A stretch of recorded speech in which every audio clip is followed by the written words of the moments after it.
B-R-O-O-K-L-Y-N, B-R-O-O-K-L-Y-N, B-R-O-O-K-L-Y-N, B-R-O-O-K, we wildin'.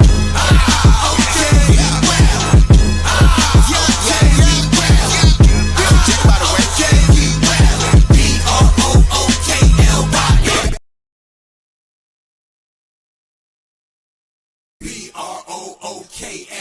B-R-O-O-K-L-Y-N, B-R-O-O-K-L-Y-N, B-R-O-O-K-L-Y-N, B-R-O-O-K-L-Y-N, B-R-O-O-K, we wildin'. Okay, we wildin'. Okay, we wildin'. Okay, we wildin'. B-R-O-O-K-L-Y-N. Back in the day, J-Kid was the man, boy. Put the team on his back like a Jansport. D-Lo with the dribble drive handoff. Pick and roll, full contact, this is a man's sport. County of Kings, really the Kingsborough. You know Crown Heights, so you know that sound right. Brooklyn Bridges, Z-Dub defending. The Brooklyn Block Party, clacks and double digits. Got the Barclays clicking, the whole block is with it. Left a lot on the table, now we coming to get it. The shook one's gone, we too Brooklyn strong. Can't stop, won't stop from the Brooklyn block. B-R-O-O-K-L-Y-N, B-R-O-O-K-L-Y-N, B-R-O-O-K-L-Y-N, B-R-O-O-K, we wildin'. Okay, we wildin'. Okay, we wildin'. Okay, we wildin'. B-R-O-O-K-L-Y-N. That hit. Cam Thomas. Just give me the ball, I'm fitting the score next. My J is all net, me and Jay with just all next. Getting back on defense, hit him with strong flex. I'm official like a ref, trying not to get attacked. And we go hard on Brooklyn, that's a promise. Watch me like a Cam, cause it's my time. Make sure watch me like a Cam, cause it's my time. Switch, they can't guard me, especially side the Barclays. Spin between crosses, I can score with both hands. Midi flawless, and I get to paint like an artist. I'm a bossmith, so you should respect my handle. I see the big picture with the Nets like a mantle. In the future, I see us as champs too. And when we do, I'ma do a Brooklyn dance move. To stir that or Millie rock like a FanDuel. And that's a bet like my parlay on FanDuel. B-R-O-O-K-L-Y-N, B-R-O-O-K-L-Y-N, B-R-O-O-K-L-Y-N.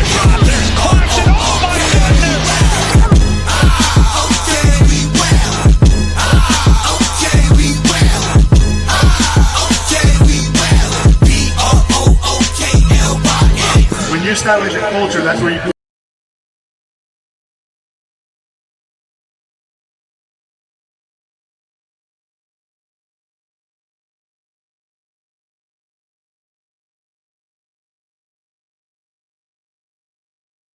That's where you do it every day. That creates one thing, but it's your identity. Alright, that's how you are seen by other people. If you work really hard and get 1% better every day, you're a competitive group. That means a huge fight. Oh, what a move by Sharp, counted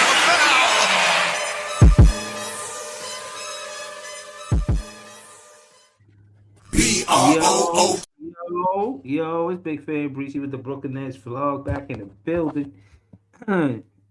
Shout out to Range Rover moderator on this page, man. He said salute to me in the chat. Salute. Yo, I came up here. First off, Nets fans is the best fans. I pulled up to say that the G League is a good thing. The G League is a good thing. Drew Timmy was balling in the G League, got called up. Keon Johnson was balling in the G League, got called up. Tyrese Morton was balling in the G League, got called up. Where is Ice? Noah Clowney got a starting position in the G League where he was the number one option on offense. Got called up, got a starting role with the Brooklyn Nets. I know we the best. Now, Nolan. Brooklyn go crazy. CJ in the chat, he said Nolan dropped 30. Huh? Are y'all paying attention, bro? Nets players that get drafted go to the G League and get better. If they don't, they get cut. Tariq Whitehead. These players that's going to the G League doing work, they get opportunities. They go to the G League, they get 15 shots, 20 shots. at the basket. You know what I'm saying? Brooklyn go crazy. CJ said Nolan Traore is shot creating. Tell me more. I heard he had 17 assists in the matter of 2 games. One game he has 11 assists. Tell me more. What else? Brooklyn go crazy. CJ. What else? Nolan Traore hooping like that? You trying to tell me Sean Marks ain't miss on none of the draft picks? Nolan Traore nice too. Ben Saraf, K kind of alright. I give him more time. He be putting up some decent numbers. Brooklyn, yo, nah. I'm putting a star on that. Time stamp that. Y'all heard CJ. Brooklyn go crazy. CJ said that Nolan Traore is going to be a star one day. He promised that. We going to hold you to that, CJ. Pause. We going to hold you to that. We going to remember that. You going to remember CJ said that Nolan Traore going to be a star. Yo, look, I want to see it happen. If he on the Nets, I got the best. I wish him the best. Unless they messing up the team. Unless they messing up the squad. He better than Diego. Early. Hold on, man. Shout out to Beeman Boy 81. I want to give a special thank you to the members of the page. Maria Signal Moore, Jellio, Marcus, Nets DNA, Beeman Boy 81, Joey BK, Cooney Jean Philippe, GIHF _ Brooklyn LM, and Mr. Seahorse. Shout out to all y'all, man. All right, Nets fan is the best friend. He dropped 45 on Diego. Shit. I heard about this. Shout out to Jamal a franchise. Yo, I'm gonna send you the link, Jamal a franchise, so you could come up early and talk your shit. You know, I be feeling like you talk good basketball, but it'd be hard to, you know, get a 1-2 with you. It'd be so many people on the panel. You know what I'm saying? So let me see if I got your Twitter handle. I do. I'm about to send Jamal a franchise the link. Word. I sent you the link on Twitter. I don't see no members in the chat for me to send them the link. I'm telling you, I'm gonna start sending the link to the members of the page first. You know, Brooklyn LM, he be pulling up on the panel. Joey BK pull up on the panel. You know what I'm saying? Beeman Boy 81, he never really pull up, but he always in the chat. Shout out to Beeman Boy 81. Shout out to Maria Signal Moore. I'm partly doing this show because of her. Shout out to you. Shout out to Jellio, Marcus, Nets DNA, Beeman Boy 81, Joy BK, all y'all. Oh, shout out to all y'all. And Coney Jean Philippe, GIHF _ Carter, Mr. Seahorse. Listen, another thing y'all gotta know too, if you members on this page, and you got something going on, like you an artist, like a rapper or singer, or you got a clothing line or anything of the sort, anything along those lines, if that's happening for you, you could pull up on my channel and I will interview you. I got a show, I will interview you. I have a show called Fan of the People, and it just, I articulate why I'm a fan of people that's not only celebrities, not only professional athletes. I think professional athletes and entertainers aren't the only people that should be celebrated. I believe that other people who do great things should be celebrated. And I want to do that with my show, Fan of the People. You know what I'm saying? Word. Range Rover 90 said there was a list of the 10 worst defenders at Garden Drives, and Diego was like 4 or 5 on the list. Range Rover, what you doing? What you doing, Range Rover? You want to upset the fan base who would never say anything about their darling Diego? Huh? Are you kicking up dust, Range Rover? Huh?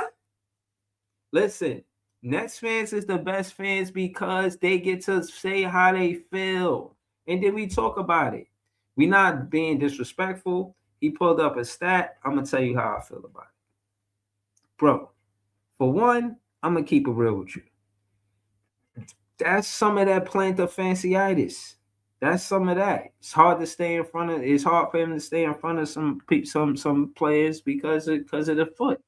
You know, he's not fully healed. I think they was focused on going on the offensive side of the ball, and I know they know that he's playing through mild injury or there is some kind of injury management. So that is a real thing. You know what I'm saying? But I'll give him credit, Range Road, to say that once he is 100% healthy, his foot is really good, then I think he will be a better defender. He's 6'8", bro. We asking him to play the perimeter more times than not. The point guard or shooting guard is gonna be smaller than him, bro. I ain't got no problems waiting for Diego to be a better defender. But however, the stat is true. I seen the same stat. I just didn't bring it up. Shout out to Jamal the franchise. He said, I appreciate you, Breezy. You know, sometimes I just listen to everything takes until I hear something outrageous to make me have to pull up. LOL. That's funny as hell. You can just listen and chilling and shit. Like, oh yeah, no, they chilling on me. I ain't gotta go over there and regulate. You know what I'm saying? Did he hear something? Jamal hear something crazy? You're like, oh hell no. You know what I'm saying? That shit funny as hell. BC the Max, stop. Stop. Why you got a snake there for Reeves? Like he ain't no Mamba. I know y'all ain't calling him like he's the next thing since. BC Max. I'm about to delete this comment, man. I'm about to delete your comment, BC the Max.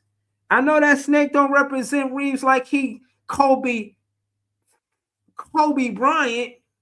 The coming of the best since Kobe Bryant. With that green, that must be what is that? That's a dragon? Chat. Is he coming over here saying that Austin Reeves is the Green Mamba? Nah, BC the Max. Nah, you ain't doing that. I know you ain't doing that, big dog. I know you ain't doing that. I know you got more class than that. You know? I know you got more class than that. But ultimately, I pulled up to tell you guys, I want to hear how y'all feel. I'm going to keep it real with you. You send these players to the G League, it's a good thing. They go there, they work on their offense, and they got the green light to work on their offense. It ain't like Jordy Fernandez. You miss a 3-shot, sit him down. Jordy Fernandez, he gonna sit you down. You miss too many 3-pointers. He gonna sit you down. G League, you could go off. You could take 2-pointers. You could take 3-pointers. You could get to the basket, get it and one. You could do what you want down there. You get the green light down there. Huh? Y'all acting like Drake Powell too good for the G League. Huh? Oh, Drake Powell can't go to the G League. Why not? He been in the league for over 20 games, and the most shots he took in one game is 10 shots a game. And y'all excuse that. You know, you got the advocate. I don't want to say the word, but you got the advocate jumping in the chat talking about take it easy on Drake. What you mean take it easy on Drake? What I say so bad about Drake? I said he's not aggressive on the offensive side of the ball. That's all I said. That's all I said. Javon Shep in the chat, he said Breezy Wolf was already doing this in last summer league game and in the preseason. Yeah, we're not talking about Wolf though, Javon Shep. We talking about Drake Powell and Ben Saraf and how Nolan Traore putting in work in the G League. And I'm saying that the G League is good. Send him, Ice. Ice, where you at, Ice? Huh? Ice been telling y'all about the G League this entire time. I will not take full credit about talking about the G League. Ice! Where you at, big dog? Huh? Listen, we gonna talk about it. Wolf hooping in the G League. Some of the fans say he should have never went to the G League. Ben Saraf putting up numbers. Nolan Traore putting up numbers. It's only right Drake Powell go to the G League and show us something. Show me 30 points. Show me 20 points. Show me, especially when you got Nolan Traore putting up 30. What, twice? You got Wolf putting up 20 and 20. 20 and 10. What? Nah, but you trying to tell me Drew Timmy, all of these other players that I mentioned prior could go to the G League, put in work, then come back to the Brooklyn Nets. But Drake Powell can't? Huh? Why y'all talking to me so nasty? Huh? Talk to me nice. The rule at 54-21, he said 75% of the league spent time in the G. What they talking about? See, I can talk to the ruler. Me and the ruler, we making sense. Yo, ruler, what are they talking about, bro? Everybody, didn't they say LeBron James was going to the G League like a week ago just to ramp up? I don't know if it was a rumor or not. I don't think he really went. But still, maybe he part of that 25%. 75% is more the league. Y'all be acting like the G League is a bad thing. No, it's a good thing. What are y'all talking about? Y'all already know what it is. You get the green light when you go to the G League. That's what it is. All right.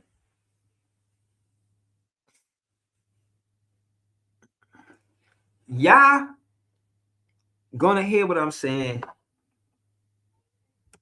Yeah, man, that's my guy, bro. I came up with Ice. You know what I'm saying? Ice showed me, you know what I mean, on some Mr. Miyagi shit, how to do this algorithm and streaming shit. Like, you know what I mean? Just on how to structure it and share it to the people. Share it to the fans. That's my guy. Ice I ain't got his number. I gotta call Ice, man. I hope he good. That's my guy, man. Y'all see Ice, man. Tell him pull up. I've been hollering at him.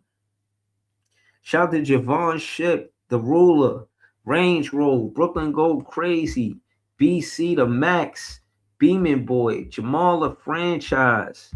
Huh? Shout out to the 20 that's watching. If you like something, hit the like button. You feel me? Just hit the like button. Like when you see that like button, what do you think? What do you think? Do you think, should I hit the like button? Do I like what Big Fan Breezy is saying? Huh? You got to decide whether or not you like what I'm saying. That's cool. What if you just hit the like button out of love? You know what I'm saying? Oh, you got like something that I said soon as you pull up? Is there, conditions? Shout to Brockwork 718 throwing up the Brooklyn Nets colors. We don't play till Friday. I'm hurt. What sense does this make, NBA? Why are you doing this to us? Why are you not playing the freaking Nets? What if the Brooklyn Nets fans deserve to go through this? What do we do? Hey, I ain't finna apologize. I don't know what we did. Oh, shit. Brooklyn 11 in the chat. Oh, we not in the cup? I don't give up. No, I'm just playing. 5 days. Ay, ay, ay. Oh, Mario. Ay, ay, ay. Why they do us like that? Why they do us like that? Not in a cup. We not in the cup. So we can't play for a whole week. Yeah, I'm about to be Big Fan Breezy with the Long Island Nets vlog. Huh? Yo, Brooklyn LM Latrell Music. I just sent you the link. I will give all members of the show the link first, so it could be like a privilege, you know. I mean, eventually I'll probably throw the link in the chat. I'm not gonna lie. Python in the chat. He said I needed a break from the bullshit. Oh, he must have been talking about the Knicks games. Because you couldn't have been talking about nothing from the Brooklyn Nets. You couldn't have been talking about Drake Powell. And you can't be talking about Drake Powell and how he shied to the basket. Huh? You be hyping up, Python be hyping up Drake Powell. And I'm gonna keep it real with you, Python. I believe you. But the truth is, he not aggressive. He got all of that. You know what I'm saying? He got all of the stuff that he needs to do what you talking about, like to live up to that potential you be talking about. But he don't, you know what I'm saying, have that aggressiveness. Not yet. You know what I mean? He needs something to bring it out of him. Jordan Poole, he need the honeys on the sideline. Huh? Is that what Drake Powell needs? Does he need the honeys on the sideline like Jordan Poole? Huh? Nah, man. Don't let Nolan Traore take Drake Powell's spot, Python. Yo, y'all be mad at me for saying stuff like this. If Nolan Traore be coming to the Brooklyn Nets and he play more minutes than if he played the same amount of minutes as Drake Powell, Nolan Traore might be taking Drake Powell's spot. Nah. The ruler said he needs Spike Lee. He was getting busy in the garden, huh? Yo, he was getting busy in the garden. I ain't gonna lie to you. Jamal the franchise said, Breezy, do you think CT was signed back because of his injury? This is a tough question right here, man. I would say yeah. He got a no trade clause, so to me, he want to stay in Brooklyn. Part of him like Brooklyn, and I appreciate. And fans, there are fans that don't like Cam Thomas and don't want him on the team. Y'all already know that I kick up dust for me, Nets Press, Dylan, Gary, BK, nothing but Nets. Y'all subscribe to them and whatnot, but no, I debate with them when it comes to Cam Thomas. I'm always do that. You know, they got to expect that from me. You know, you expect taxes, expect the sun to rise, expect me to debate you about Cam Thomas. They know what it is. You know what I'm saying? Brooklyn Crow Crazy said Nolan Traore was a top 5 pick. He will be the future of this team. Remember, I said that. Watch what I tell y'all. Whoa. What does that? Okay, let me talk to Crazy to CJ real quick. If that's the case, then what does that say about the actual drafting, the scouting, and drafting of players from the Brooklyn Nets? Wouldn't that say that we doing a good job? Right? Wouldn't that mean that we are the best? Getting Nolan Traore late in the first round? Is it possible that we hit on all of these picks?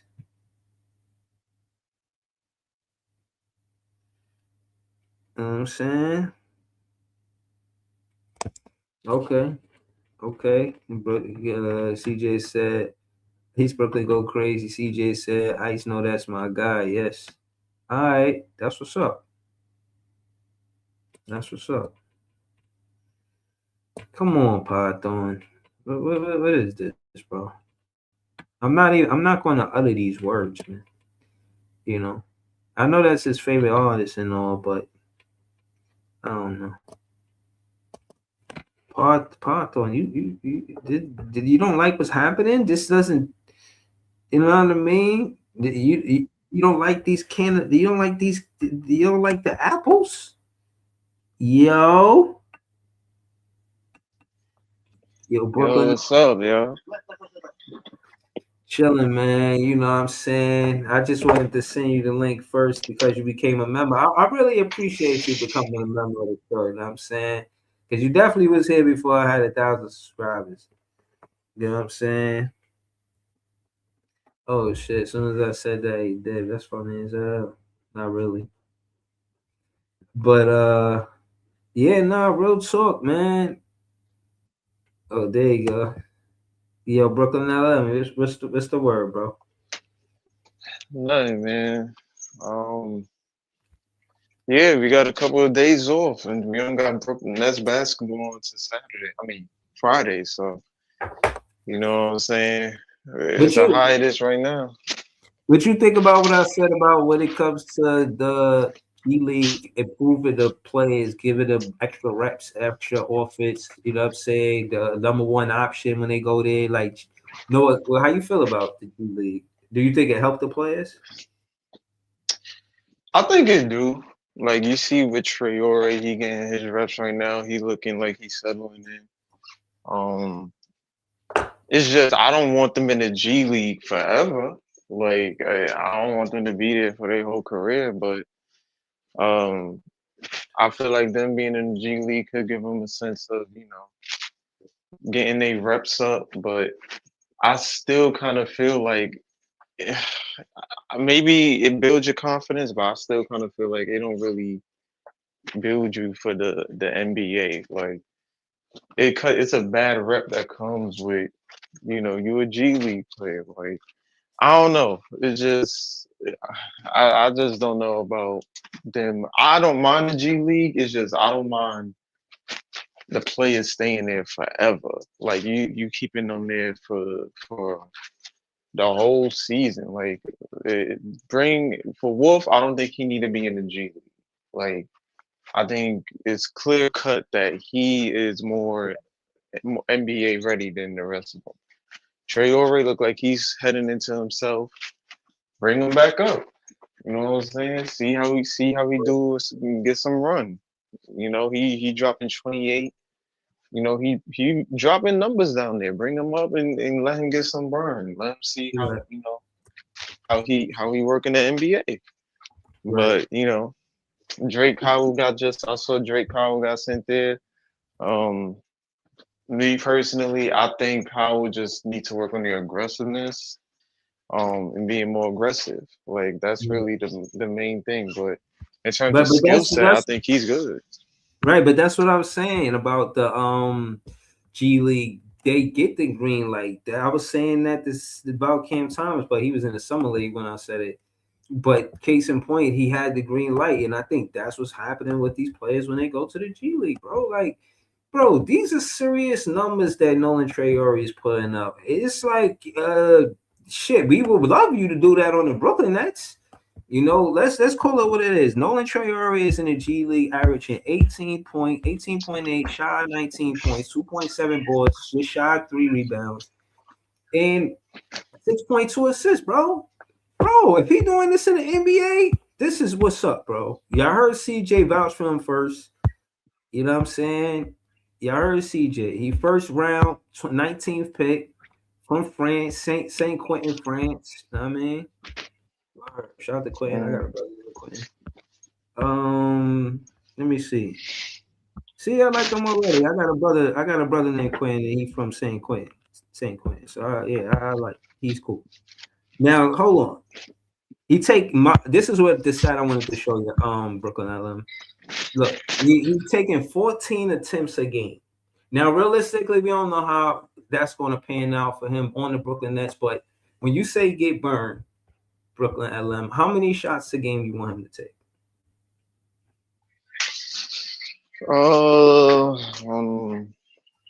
I mean, realistically, like for Traore, probably what 14, 15 shots. Like I don't him taking 30 shots, I feel is crazy. But then again, if he got the hot hand in the game, like Of course, you're gonna continue to give him the ball, but Right. realistically, I'm not. For me, probably 20 shots or 14 through the 20 range. Because realistically, I think Traore is Okay. more so going to try to get Damn, the you guys want him involved. to be the number one offense. On the offense. I mean, we got to Bro, see he what we taking got 20 with these shots. That's players, bro. number one. All I'm right, just saying, so we got to P. see what we got with Now, these guys. right. I'm with you. So this is what I'm trying to get you to look at. Is that he took 14 shots a game, but he only took 5 3-pointers. That means he took 9 attempts of those was inside the 3-point line. He's looking for the midi, he's getting to the rim. Now, if that's his game, I like this player already. That's a fact. You feel me? And the reason why I say that Brooklyn LM is because this is the same reason why I like Cam Thomas coming out of college. Any of these guards that know how to play in the mid-range, I would never let y'all forget about the mid-range. Even if we don't got Cam Thomas or if Nolan Traore don't come in and represent the mid-range, I will always tell y'all that we need a player that could score in the mid-range. Every championship team as a recent was able to get to the dominate in the painted area, or they would get into scoring in the mid-range. You know what I'm saying? And it's probably more than less. Shea was good in the mid-range. Jokic was good by the foul line, by the key. You may not want to call that the mid-range, but whatever. He's dangerous right there. Giannis in the paint, he's dominant. You know what I'm saying? And you want to give him the mid-range because you don't want to give him the paint. But that just shows the presence of his offensive, you know what I'm saying? Magnitude, But I still don't want him on the next.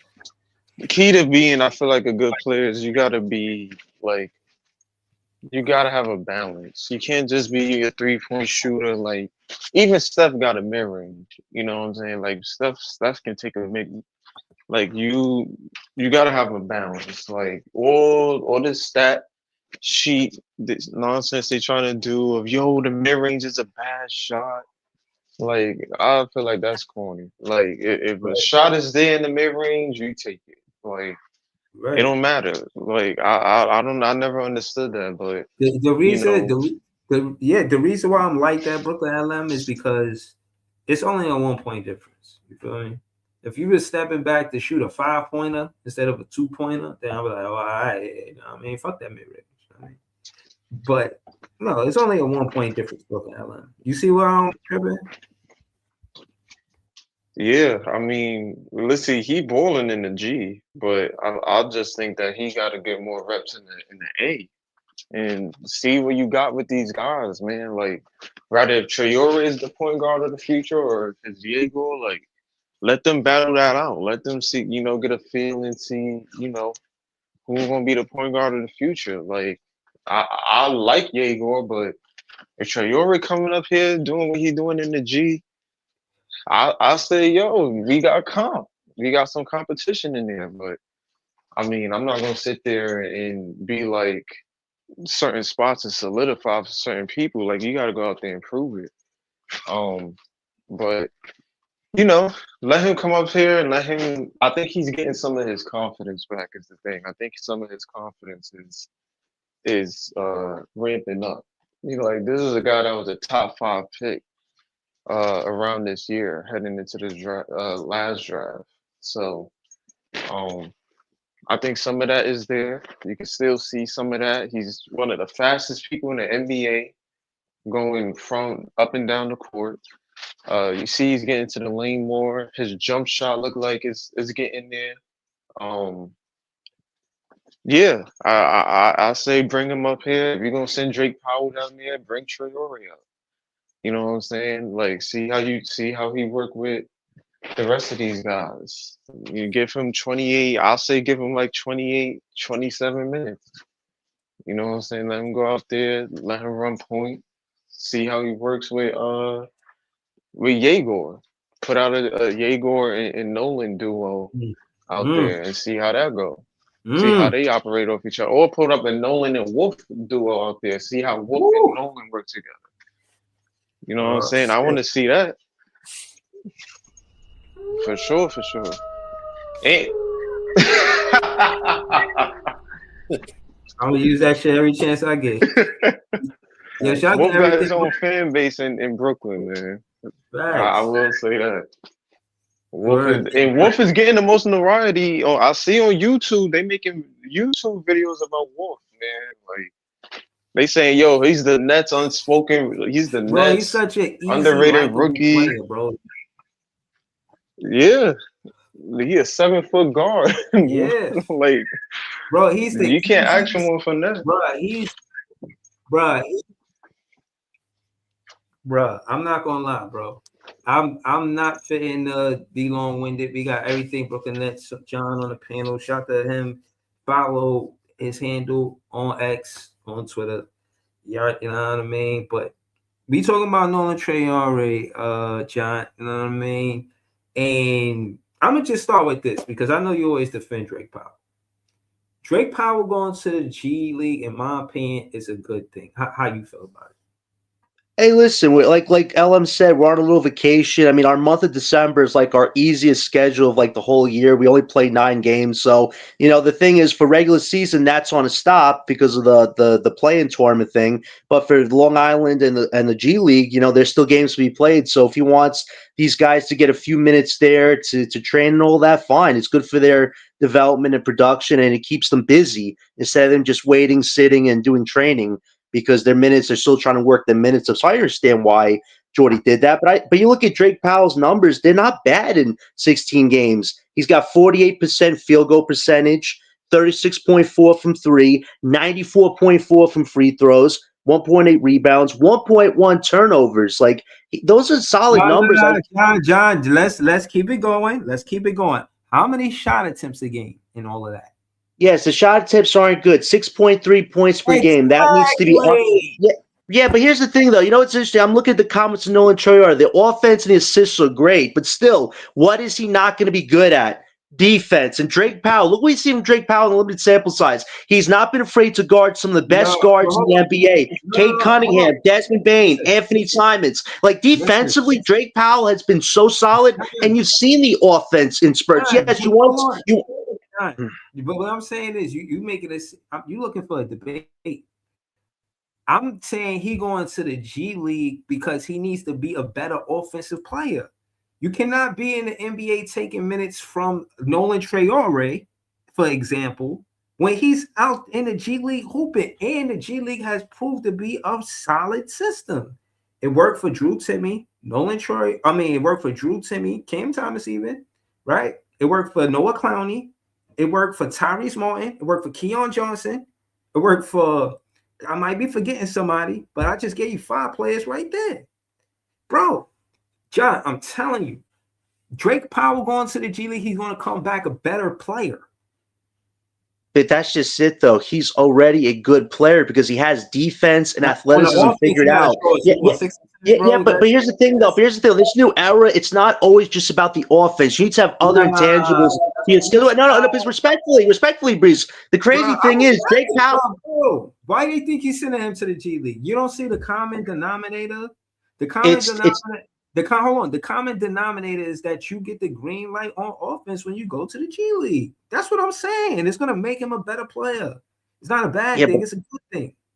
Yeah, like he'll get his shot attempts up. But at the end of the day, there's been nothing where I look at where it's like Drake Powell's been playing bad for us. He's been one of our best plus and minuses on the team because he makes his minutes count. And we've seen him dunk the ball. We've seen him finish at the rim with athletic ability multiple times, some of the cleanest finishes on this team. And he's made these insane mid-range shots. Remember the one-legged tier shot? I haven't seen any of our rookies make those shots besides maybe Danny Wolf with some spin-away shots. But it's like Drake Powell has shown you. Let's slow it down. I did see Danny Wolf do that, and it was going. He did like he drew to the right, got to the middle, and he did something real quick, shook, and then spun and hit up a little floaty, and it was beautiful. It went in.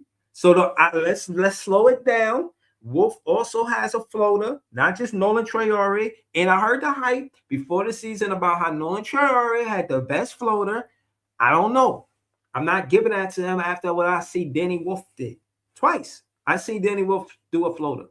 I ain't saying he better than I know, but it's interesting you said that Drake Powell might be taking minutes away from Nolan. No, the two guys that have been taking minutes away, three guys actually, have been Terrence Mann, Jalen Wilson, and Tyrese Martin. Let's all admit, for this first month and a half, it's been kind of like abysmal to have to watch those guys because, yeah, they might score buckets here or there, but do they play good defense like a Drake Powell? No. Can they start better than Drake Powell? No, we haven't seen it, besides maybe beating on bad teams. But really, those three guys, like if we're talking about what being so excited about the upcoming trade deadline, is that all three of those guys have a likely chance to be off this team, where it could open more platforms for Drake Powell to get more shot attempts, to get Nolan Traore up here because he's giving you some more confidence in his game. Like if we could get rid of those three guys by this trade deadline, that's already a plus for our rookies, especially for Danny Wolf, because if you get Daron Claxton out of here, he gets a full spot on this team. So there's some tough decisions or some easy decisions that this organization has to make. And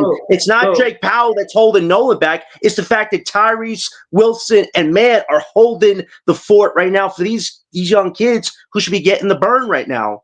And they haven't been getting the full burn. What I'm saying is we both watching the games, bro. You don't see Drake Powell making an extra pass when he don't have to. You don't see times when he that's what Jordy's trying to do, though. Aggressive. Come on, bro. What do you mean, Jordy? Jordy asking everybody to shoot. How you going to? Well, you think he just said, okay, Danny Wolf, you take more shots than Drake Powell. Even though more times than not, you're 50% or more than 50%. I'm gonna tell you not to take more shots. I don't believe that. I know we have a lot of playmakers on this team, bro. I believe Drake Powell is shy to the basket. Here's a question. Is Tyrese Martin, Terrence Mann, and Jalen Wilson better than Drake Powell right now? With everything Drake Powell has shown you, are those three guys better than him? Wow, that's a long pause. I mean, LM, I ask you the same question. Are those three guys better than what you've seen from Drake Powell so far? Bro, I think Drake Powell clears him. But thank you. Hey, I appreciate you, my guy. Hold on, time out. You're making it seem like I'm defending Terrence Mann being in front of Drake Powell. I'm not doing that. I'm not saying that. I'm saying when he is in the game, he's trying to shoot the ball. Yeah, but you've seen what Bro, hold on. What Terrence Mann got? Since when Terrence Mann got business on the offensive side of the ball? Respectfully. He's starting is it the fact that he's not aggressive, or is it the fact that Horty don't run plays for him?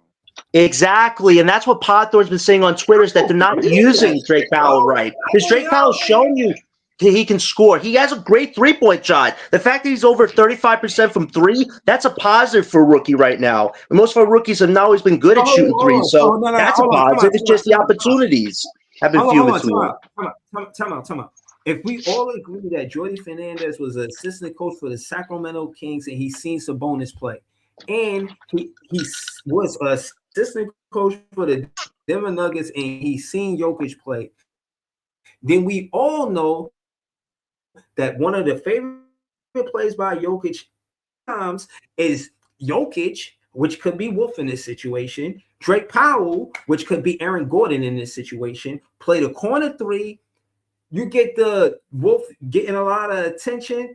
The defense trying to cheat over. Either Wolf makes the pass to the corner for Drake Powell to shoot the three, or Drake Powell pump fake and shot creates. Two plays right there. A third play is Drake Powell, and this is the play that you always see from Jokic and Aaron going in. Is Drake Powell hugging the baseline till he get close enough for the backdoor pass, right? There's offenses, there's easy Jordy Fernandez can run for Drake Powell. I'm watching the game. I'm watching the game. You feel what I'm saying? But I'm trying to tell you is he has to be like certain players want to do shit. When you see, hold on, John. When you see Danny Wolf out there handling the ball like that, he want to do that. He want to put you in the mix. You know what I'm saying? Like, again, this is what I'm trying to say. Drake Powell, if he wants to take the shot, Jordy is not going to sub him from taking the shot, even if he misses, because, like you said, he played defense. Yeah, but in the beginning of the season, we saw when Yago was making mistakes and Drake were making mistakes, they get benched so quickly. And this is why the trade deadline, I can't wait for it to come, because there's some excuse vets on his team that Jordy likes to use to make up for these rookies, mistakes, which you shouldn't do. You got to let him work through the mistakes. And I'm glad he's building up some of their minutes right now, but still, you have excuses with Tyrese Martin, Wilson, and Mann. Once the deadline passes and then hopefully off the team, then Drake Powell, Yegor, Wolf, they actually have more plays run through them. What I've noticed, and I know Ellen and Pothard have noticed, is a lot of times Yegor, Wolf, and Powell have had their best basketball moments is when they create their own offense. Like, they should be more part of the sets, but it's like I think they're taught by Jordan, like, oh, we have to pass, we have to play make, we have to do the little things because our opportunities will come. We haven't really seen that a lot. We've seen the vets play with the vets, and the rookies sometimes get incorporated. But it's like if you get rid of certain vets that we don't need, it's going to force Jordy to amp up the pressure on Powell, having more opportunities, to amp up the pressure on Yegor, having more opportunities, and for Wolf to even have more opportunities. Like, the rookies, I give them credit when they've been able to be a little selfish for themselves and make their own shots count. That's how you build confidence. But we've seen that Jordy likes to use the vets a lot more than the rookies. We've seen it multiple times. But if you get rid of certain vets at this deadline, it forces Jordy to have to play them more, to trust them more. And that's what we want to see. So that's why I'm not getting down on Drake Powell's numbers, because I think he's done everything right so far as what Jordy's asked of him. But he will get those opportunities once these vets are off the team right now. They're taking up roster space. I've never complained about anything else in his game. All I said is that he needs to take more shots. And when he go to the G League, that's exactly what they do. Like, you come in the G, like, you know what I'm saying? I know how it is. You got Tyrese Martin taking more shots than you. It's all good. You know what I'm saying? We're going to get you right. We're going to get you right. You know what I'm saying? Listen, the Long Island Nets do a good job of bringing the players in, giving them the green light, and then when they're ready, sending them back to the Brooklyn Nets, and then they be NBA ready, you know? And I think that I give kudos to the Long Island Nets in the G League and what they doing. Yo, shout out to Ice, man. That's my guy, man. And at the end of the day, I feel like, yo, I want Drake Powell to go to the G League and do what Danny Wolf did, do what Nolan Traore did. Like, see him really hope on the offensive side of the ball. Because like you said, John, he does everything else. So my thing is, if he does everything else, then what do we have to play and develop him on? The offensive side of the ball. It's just, you know what I'm saying? Please, I agree. I don't disagree with that. Like, if you want to bring him up to develop his aggressiveness, quote unquote, fine. But realistically, like, in terms of spurts, like, we've seen Powell go out and create when he needs to. Like, I ain't gonna say that we haven't seen him go out there, create a shot. Sometimes they get the ball, everybody else standing around, he got to go create. Most of the times, you've seen it in the Knicks game, you've seen it in other games where he has a bag in terms of scoring, getting to the three, getting to the mid range. I just think for Powell, realistically, he's more so the mindset of, whether this is 40 or not, I don't know, but he's of the mindset of, not only am I going to get a bucket, but I want to get other guys involved as well. And you see that with, you know, him passing to Clowney, or him getting MPJ involved. Like, I agree. I think in terms of scoring, yes, he does need to get more aggressive. But at the same time, I can't sit here and say that, oh, he's going there because he got to work on, he can score. Like, it's not a problem. Like, he can get a bucket. All right, so let's have this. I want to have this conversation with you and John, since y'all going to say that, right? Y'all going to stand on this square. I'm going to stand on my square. The name of the position is two guard, the shooting guard. Now, I want my shooting guard to take a lot of shots. You know why? Because he's the shooting guard. Now, that means I want him taking more shots than the point guard. The last game I seen, and I'll leave it at that. The last game I seen, Ben Saraf took more shots than Drake Powell. I don't like that. Why? Because Ben Saraf is my point guard. And why? This is just logic. This is just basketball logic. That's not necessarily true. You know what logic is? There's nuance to the two guard spot. If you're in Atlanta, barring injury, who's taking more shots, Trae Young or Dyson Daniels? You're not gonna Dyson Daniels. Yes, Dyson Daniels the two guard, but he's not getting the shots. Trae Young is. He's the better scorer at the point guard. Who's getting more shots, Kay Cunningham or Jaden Ivey? Kay Cunningham. He's the best player on the team. Bro, you just said before John came on the panel, you think he should take 20 shots. No, you said that about Nolan Traore. Yeah, I said Nolan, but realistically, the two guard spot in today's NBA, unless you're the best player on the team, aka Donovan Mitchell, aka Devin Booker, aka Anthony Edwards, aka whoever you want to name, Jalen So Brown. hold on, let me ask you this since you're saying all of that, right? Because we just talking basketball. Please hit the like button. Is it fair to say that the shooting guard takes the most shots on every team or majority of the teams? Not necessarily. Who's All right. who's taking more shots than Ant on Minnesota? Or Nobody. Joker in Denver. Or Joker in Denver. Like actually, yeah, like who's taking more shots than Jokic? Except Murray. But Murray's the point guard. Right. Or Like what about, you don't have Houston with shooting guard KD? to take the most shots, basically.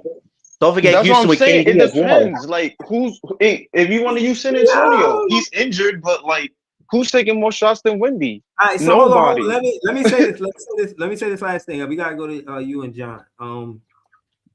But I don't want to be one dimensional. And the way the offense is running, it's through the front court first and the back court second, which is fine. We don't have to change that because it's successful. But at the end of the day, they carrying a lot of the weight. It ain't like 60-40. It's more like 70-30. You feel what I'm saying? We need more balance.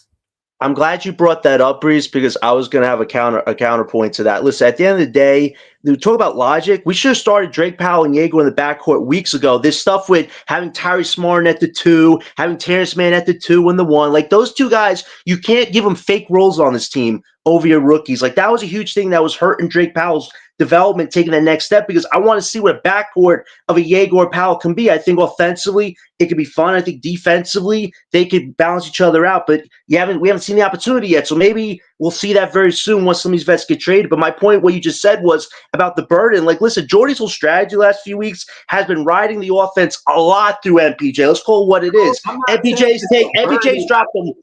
Yeah, but I'm not calling it a burden because they're playing well. It's not like. But you just said 70-30, so it kind of is a burden. Let's remember, MPJ's had 3 back surgeries, and he's doing great right now. But you don't have to run your offense every damn night through one guy because you want to win the game. This is where balance comes in. This is where you got to get Drake Powell, Yeager, involved more in the offense. No, let's talk about it. But don't you agree with me, though? Don't you agree that MPJ doesn't have to be doing that every night? Because that's unbalanced right there. That's because you're trying to win a game as opposed to pushing development. That's a fair point that we could all agree on, is that Jordy shouldn't run the offense every damn night through MPJ. You got to trust your rookies more offensive opportunities.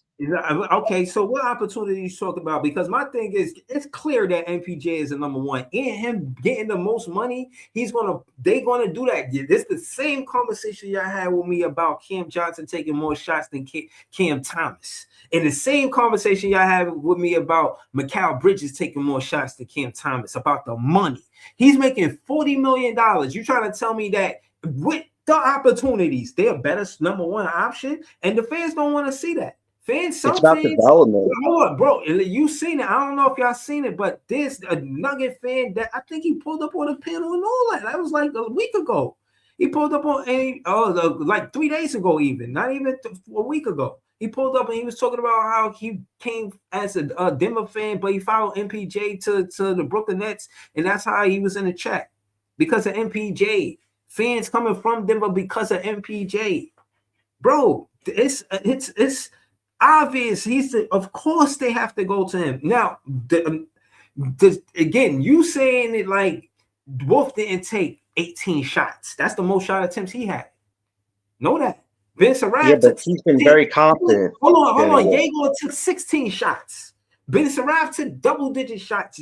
My point is, out of all the rookies besides Nolan Traore, Drake Powell took the least of many shots, and he's a guard, bro. And Jordy loves anybody who hit the 3-pointer. So, like, yeah, but that's just my whole point. Is like, are we trying to win or are we trying to develop? I get it with the Claxton and MPJ being the top 2 options. Clowney's the third. I get all that, but this point of the season was to push your rookies, make them a core part of the offense. And I think on most nights, Jordy wants MPJ and Claxton to run a lot of the offensive schemes. The rookies get their points when they can, but it doesn't have to be like that. I mean, I think MPJ could have a solid 20 and 4 type performance, and then Jaeger or Powell could have maybe 15, 18-point performances if you divvy it up a bit more on the offensive shot making opportunities. But so far, the last 2 weeks, we've seen MPJ drop 30, 30, 30, 30, and our rookies sometimes get 15, 16, 18. Danny Wolf obviously has been our most offensive, rookie so far, and that's great for his confidence. But it's like the other guys, they either have to involve themselves or they stand in the corner and try to chuck threes. But it could be a lot more different. But this is where Jordy needs to fully embrace this. I still feel like Jordy is not fully embracing development because he wants to win so badly. But you don't need MPJ to drop 38 points a night. You can spread out the offense a bit more, make it more balanced by pushing your rookies more in the offensive schemes. That's what me, Elam, and Potthorn have been saying the last few days. It just doesn't feel like a balanced system. It feels like, oh, now MPJ's number 1 guy, Claxton's number 2 guy. These rookies, match that, or they got to get the hell out of here. No, that's where development is taking a back turn. And once some of these vets get traded between December 15th and February 5th, hopefully that will allow Jordy to, face what's in front of him, push the rookies even more, and develop better offensive schemes. Listen. No, I agree with that part. I do. Yeah. But all right, so I said what I needed to say, you know what I'm saying? Yeah, y'all got anything else y'all want to say about it? Like, I don't know if this is gonna be a 2-hour stream. I definitely wanted to get that off my chest though, you know what I'm saying? And I'm a fan of BK Nothing But Nets. I heard they was talking greasy about Cam Thomas and all of that, you know what I'm saying? Like, it just is what it is. But I just feel like to the conversation of being one-dimensional, even if the offense ain't from Cam Thomas, 70-30, they figure that out when you're a championship roster. Even if you go into the playoffs, you try to go far in the playoffs and you 70-30, that shit is tough to, you know what I'm saying, to go far with. Me personally, I feel like you need scoring from the perimeter, and you're going to get that from your guards. You need your guards to do more than defense. I know you always say, oh, Cam Thomas don't do the other things. But okay, maybe he don't. Let's say he never did another thing in his whole Brooklyn Nets life, right? Which is not true, right? But for the sake of argument, right? On the offensive side of the ball, bro, you're going to need somebody to carry that offense because the way the game is runs. Sometimes you ain't going to be able to stop the other team, and you need somebody right there to score with them. So if they score 3, you score 3. And if you try to be one-dimensional, bro, trust me, I see teams try to trap MPJ off of that curl now. Y'all don't see that? Trust, they know he dangerous off that shit. You can't tell me that ain't on the scouting report. No, you make valid points, and this is why this deadline is so important, because we have our rookies who are developing. Maybe there's a vet or two you want to keep, but you want to make room so we ensure we have a chance at a top draft pick that could be that big scoring addition, because next year's draft is our last chance to do this organically before we have to make decisions towards winning basketball. So hopefully we can get that guy in the draft. But for this deadline, besides Clowney and the rookies, I think everybody else is up for debate on a trade, depending on who's offering what, because at the end of the day, we still need to create more flexibility. We still need to figure out who the long-term pieces are and who the short-term pieces are. But I think we have a kind of a sense of that because we're almost around December 15. We kind of know who's out of it right now, who's in the play-in, who's a top contender. I think the Nets are in a great position. We have $50 million of cap space to work with. And the Cam Thomas situation, that's definitely be something to monitor as soon as next week begins. But Jordy, he was asked about it, and he said, listen, I'm going to slowly and try to incorporate Cam into this new group we've created. And at the end of the day, we need Cam to do what's in the best interest of the group, which kind of goes back to our discussion where we felt like for Cam right now, have him play off the bench and see what he does as a sixth man so we don't risk his health. And maybe Cam finds a role there. But at the same time, clock's ticking as far as if he's even going to be on his team after 7:15. So that's definitely going to be the first storyline to monitor for the Nets deadline goals upcoming. So yeah, there's a lot that has to be done. But for the Nets, the big goal is to get a lottery pick next year. I get some people have this vision of MPJ Claxton being the 1 or 2, but it's like that's not going to lead you very far unless you get a homegrown star. If we get a 6 to 8 pick again and not a top 4 pick, that's going to set us back a lot. Even though the East is going to become a bit more winnable, you need a core franchise guy. You need core depth. You need your rookies to play integral parts in the next few years. And I feel like right now we're still stuck in this mediocre middle tier direction of we got to ride out third or fourth options to be number 1 or 2 options. It shouldn't be like that. We need to figure this stuff out this deadline and move forward from there. But it can't be messy. Yeah, hold on. Shout out, bro. I wanted to rant, bro. I always be ranting. Now, for for one, for two, nah, I wanted to talk about how the G League is important, and it helped a lot of the players get minutes on the roster. You know what I'm saying? Um, so that being said, I respect what they doing. I respect what they got going on. You feel what I mean? But yeah, man, I just wanted to, at least do an hour on the show. You know what I'm saying? But if there's any news that may pop up, if we get a Cam Thomas health update or something like that, I'll be back. You know what I mean? But I just wanted to discuss this real quick. You know what I'm saying? So you already know how I feel. I want Drake Powell to drop 30. Drop 20, please. Just give me 20. You know what I'm saying? Go to the G League, just average 20, please. 18. You do the same thing Nolan Traore doing. You do that, you good. You know what I'm saying? You ready for real. You know what I mean? Ben Saraf, you already proven. You know what I'm saying? You get your little 8, 10, 12 minutes. You know what I mean? But you should start. You know what I'm saying? That's my opinion. You know what I mean?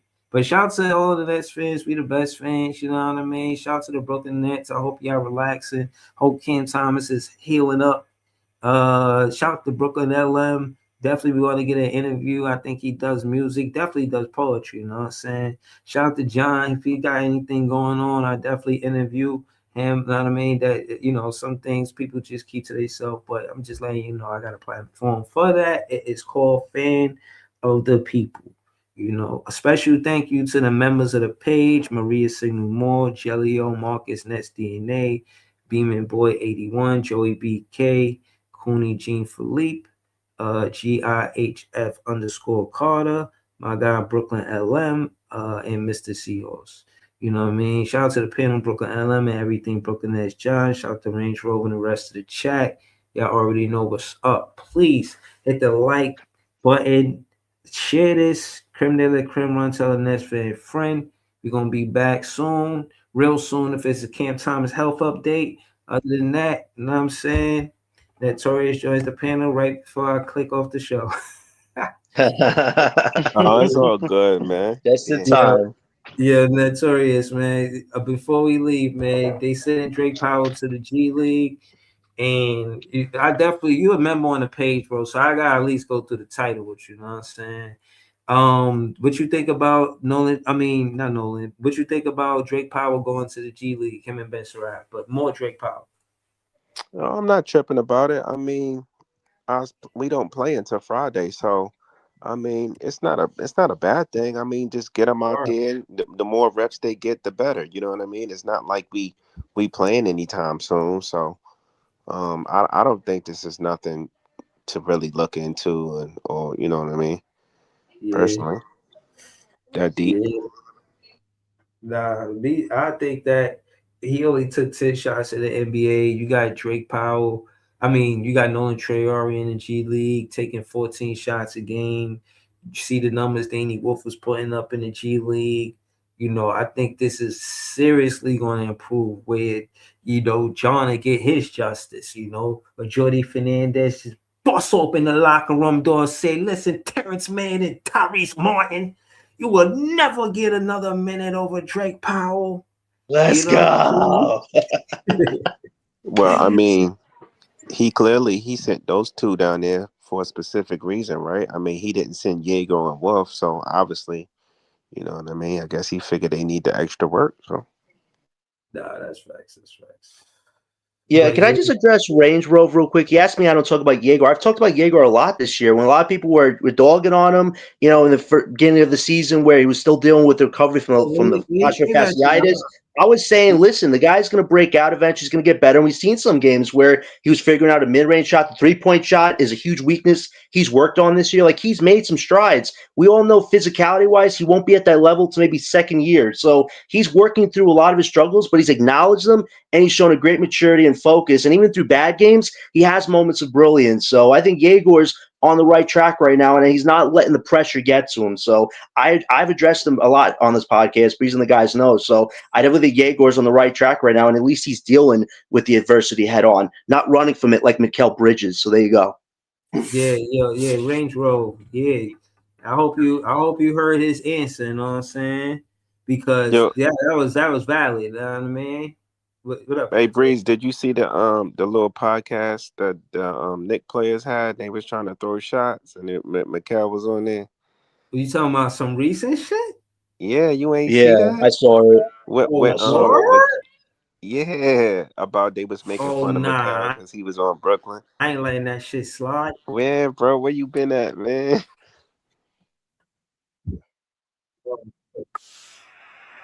It been on Twitter. Nah, It been on I Nets can't. Twitter for the last couple of days. Yeah. Mikal confirmed he's a beta, That essentially. Your punching bag. You don't oh, mind it. hold on. So hold on. Let me see. What should I even put in the title? I don't even know. What's the name of their podcast? Roommates? Um, yeah, I Sounds don't know. You slow. know what it is, John? No, I don't know the name, but I saw clips of it. And thank goodness Franz Wagner is okay. I thought he tore his ACL against the Knicks. They just said it's an ankle sprain, man. Like, man, thank goodness the Magic didn't lose that guy. I need them to beat the Knicks this year. I really do. Like, thank goodness. But yeah, I They don't got know. I this don't know the team's name. name always in their mouth, man. They need to be focused on more important things. That's Like, facts though, LM. It's crazy work. like we don't be thinking about them. We worried on what we trying to get a pick. Like all of a sudden, nah, it's always the Nets. Like, bro, like yeah, focus on winning a championship. My Like thing is like you saying nobody care about the Nets, but they care a lot because they bring them up a lot. You obviously care. You know what I'm Pretty much. saying? I ain't Like it's seen one Nets player bring up the Knicks yet. Like, yo, like y'all we on y'all mind that much? Like Yeah, here's it's my thing, nasty man. work. If you the man, you ain't got to keep telling people you the man. If you the man, it's gonna show. If y'all like that, y'all ain't got to keep throwing shots at a so-called team that's below y'all. I just don't understand it. I don't get it. yeah. See, my thing is, It's giving superior complex to me. I don't know. They've been doing that all year, though. Like, they beat the Hornets and the Jazz, and, like, they were over-celebrating like crazy, saying, yo, Knicks are winning. I'm like, you guys are celebrating beating two bum-ass teams, but you couldn't beat Miami missing Hero and Bam. You couldn't beat Magic missing Apollo, and you couldn't beat Boston, who we beat, that were missing Tatum. Like, as much as they can brag about beating up on bad teams, you haven't even beat the good teams at full strength. Like, what are we talking about here? Like, nobody fears the Knicks. But not only that though, it's not even coming from like their best player. Like to me personally, even though I don't really care for Brunson be chilling. It's coming from Hart. I'm like Josh Hart. You are a career role player, bro. Like who are you to be talking about anybody? You are a journeyman. Like you're not oh, even built like that to be coming at anybody. Like it's Role crazy to me, players bro. talking like franchise stars, man. Yeah, It's like nasty work. man, you're who not do even you the think one, you two, or are? third option, bro. Right. You got no business talking down on us. You know what I'm saying? That's You like ain't freaking like Tosan over there, which I guess we can say now, like Tosan talking on the Nets. Like oh respectfully, yeah. bro, like we ain't hearing that, bro. Like I agree with Joey. Like if Brunson talking about it, of course I'm gonna be like, why your name, our team name in your mouth? But I'll at least respect it. Like, all right, Exactly. he the star, he the franchise. Like, all right, he can talk. Like hearing that from Brunson is nasty, bro. Like that I'm nigga trying to name find. I'm is trying to. not his mouth. All Oh, okay. podcast, like that shit is crazy. Okay. So we finna go there. You know what I'm saying? That dude a Oh flopper, man. man. Jalen Brunson's star. He ain't no superstar, man. That guy's a defensive liability. If him and Towns are still on the They ain't team, they're getting gonna cooked. monetize this, man. I don't care. You know what I learned? I think I'll get it monetized if I do a video instead of live. So I'm starting to think about doing videos, but I don't know. I fuck with the lives. You already know. You know what I'm saying? Excuse me. I don't be doing this shit for money like that. Oh, I here do. we go. Look at this thing sipping. What you sipping on? Apple juice, man? But everybody's saying how Mikal is such a better, but it's nothing that nobody didn't already know. It's really you tagged on my teammates, bro. People would think I like my teammates. We had him on the pod the first time when he was in Brooklyn. Remember we got him in trouble? He was alright. It was really him. Yeah, he's the worst one. What happened? I've been trying to. You ain't got him in trouble. What trouble? See, they think they funny. They think they funny, you know. And at the end of the day, he never cared. So he didn't really get in no trouble. He didn't feel no way. He was slapping 5 after a loss. Who does that? I'm about to cut this shit off already, man. I'm about to cut this shit off, man. They took a lie detector test together where this guy said he wants to be on the team with this guy. That is disgusting. Like, what is this? It's like watching the Kardashians, man, with the Knicks, man. It's disgusting, bro. Hart Come on. might want to be a net in his heart, yo. Like that. Maybe that's it. Cause Hart want to be a net? it might be because Ugh. the way he always bring I'm us up fine. is just ridiculous. Like, do you want to play over here? Like, Nah, why it's would the thing. See, the thing with Hart is Hart is. See, this is what's going on with Hart. Hart's been a cornball his whole life. Hart's never been. No, listen to what I'm saying. Hart's never been a priority. He's never been the main attraction anywhere in the NBA, right? So he finally gets to the Knicks where they really embrace their players and they over exuberate mid niggas that's on their team. They exuberate every Nick. You feel me? So he gets on the Nick and they pump, and these fans pump his head up. The city pump his head up, and he think he bigger than what he is. He don't know how to act because he never really dealt with anything like this. First off, Notorious, that shit was funny. Second off, my thing is the whole thing with Macau is he was just so obvious. Like he wasn't professional, you know what I'm saying? Yeah. Like that was the thing that bothered me because it was like, all right, I get it. You won the championship in college. Nobody could take that away from me. I understand that. But damn, do you have to make it blatantly obvious? Can you have some fun with the Brooklyn Nets? Like he ain't got no backbone, bro. Yo, he don't, man. He literally let them talk smack for no reason. You can never be a Nets player and not defend your team. I don't care where you're from, man. You a net, you a net. And this guy clearly broke some codes you don't break. And I'm just glad we're done with that because I feel bad for the people, even myself. We were defending Bridges thinking that he could be a part of this future. But when it came out that he was being all chummy with the Knicks, it's like, bro, I hate that, man. I do not want to support you if you're going to do that and backstab the base like that because we don't have to support you. But Brooklyn basement, we're loyal to our players, especially ones that we believe in. And I feel bad for people that believed in this guy because he said, we're a family. I don't run from adversity. I handle things like a leader. Bro, you ran away, bro. You ran away, man. Stop it. Ran away to the other bridge. Every time that I think I'm doing the best and I'm doing the most on this, you know what I'm saying, podcast shit, Brooklyn Ellen bring me right down to earth. Remind me that I said Macau Bridges and Cam Johnson gonna be a top 10 duo. Wait, what?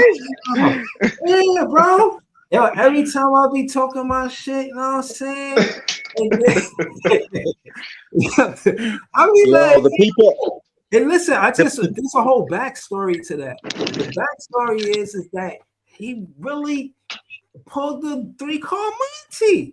In those 25 games before that whole season started, he was balling. Like, bro. Kept telling y'all net fans, give this shit 82 games, yo. Niggas is like, yo, he a 6'6" KD. Like, I'm like, yo, niggas, come that on, nigga bro. Y'all put a battery in his back, and he that's what I heard on. There was some bad Nets takes back then. Like, he put niggas in a trick bag, bro. Yo, he did. He pulled a wool over everybody, man. I knew Mikal was a fraud when he couldn't even give us a game against Philly. That's when I was like, all right. Yeah, I'm just very good. I'm just very good at just analyzing basketball players and their body language and their attitude and just how they. Joey, before we leave, I want to ask you what you thought about Cam Whitmore because I heard he was getting ridiculed about how he ain't having no work ethic and all that, practice and all of that. Hey, this is to your point. You know what I'm saying? That being the body language. You know what I mean? Like. No, Cam Whitmore is a different type of a negative player. See, Mikal is the type of player, he don't really got no backbone, no dog, he's soft. Cam Whitmore is just a knucklehead who just don't got work ethic. And he's like one of those young kids you can't tell anything. He think he know everything and he just don't want to listen and take heed. You know what I mean? Okay. I'm not gonna hold you. a lot of people in Nets world wanted Cam Whitmore, and we kind of was flabbergasted that he got picked right before we was able to pick, and now Would it's you looking say like we quote unquote dodged the bullet? now it's looking like we dodged the bullet. You think it's because he playing for the Wizards? No, Oh not man. even because here's the thing: Houston drafted him. Udoka Right. and them got rid of him, so he was a problem down there. Yeah, if Before he they was sent him to the important, Wizards. if he was important to that championship roster to Ime Udoka, he would have definitely had a spot for him, for sure. Yo, speaking of like bad baggage, man, there's a picture of the coach from Utah, Will Hardy, man. Yo, he's screaming and cussing Ace Bailey's face on the bench. And I'm like, yo, Ace is, I It's think, not wishing just right now he did it's not not. work out Hey, for why certain you teams, Ace man. Bailey out there like that, bro? It wasn't just Ace Bailey. It just showed Ace Bailey like it was. Yeah, but he's right in front of it, man. He's right in front. He was talking to because He In cussed the other whole words, team out. Indiana won last hold on, night. did I mean, Ace Indiana Bailey won been today. there So for 20 games? How could he really be talking about Ace Bailey when they take it? Don't they got their own draft pick?